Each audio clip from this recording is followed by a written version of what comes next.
Hey, it's Mike from mmggb.com, and I'm doing my first achievement video and instructional video on Fallout New Vegas.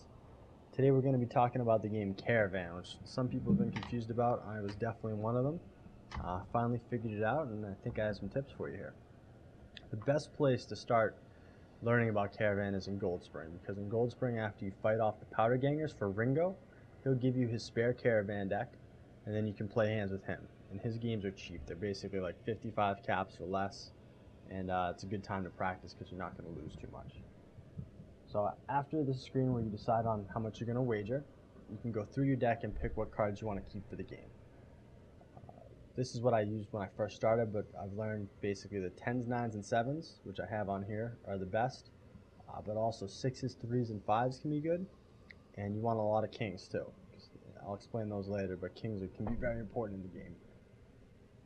But as the game goes on, you'll be able to get more cards, and as you build up your deck, you'll actually be able to just use these cards. Caravan is not as hard as it first seems, so let me give you a quick rundown. Basically, you'll have 3 piles, A, B, and C.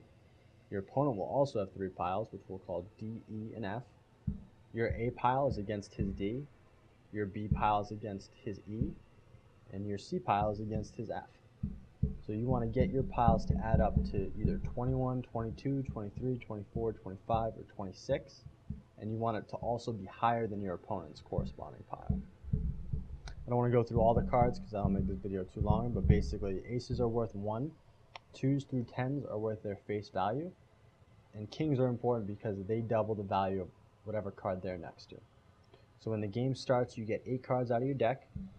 You can pick 3 cards to start your 3 piles. 7s, 10s, and 6s are probably the best starter cards, but you can use anything. Second card you put down is very important because it determines the order. For instance, on the 2, I put a 3, so this means every other card I put on this pile has to be higher than the last card. So putting a 5 of clubs is okay, but a 4 of clubs wouldn't be okay. The exception to this is that you can go in any order as long as the suit is the same as the last card. So after the 5 of diamonds, if I wanted to put 4 diamonds, even though that's out of order, I could. The king is great because if I put it next to that 5, it'll double that 5 and make it count as 10 instead. But the real important part where I use the king the most is against my opponent is like a defensive move. So you see my opponent in their pile F already has 26, which is the highest. So I can't beat that pile, but I can screw up his score. All I have to do is put a king next to any one of the cards on his pile. It'll double the value of that and put him over. So I put it on the 4, it doubled that up to 8.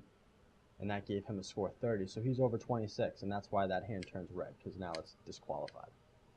He could start that hand over if he wants to, but he's dumb, so he doesn't do that. Now, once all 3 head-to-head matches have a winner, the game is over. The person with 2 or more winning piles gets the money.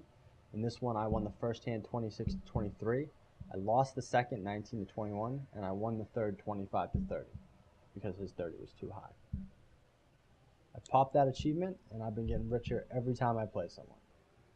One quick note, I started buying a bunch of cards at stores and realized they weren't going into my deck. To fix this, open a box or locker or any container and move all the single cards in your inventory into it. Then take them all back out and they will automatically be added to your deck. Don't forget to thumbs up, subscribe, and if you have any questions, leave them in the comments below. Thanks.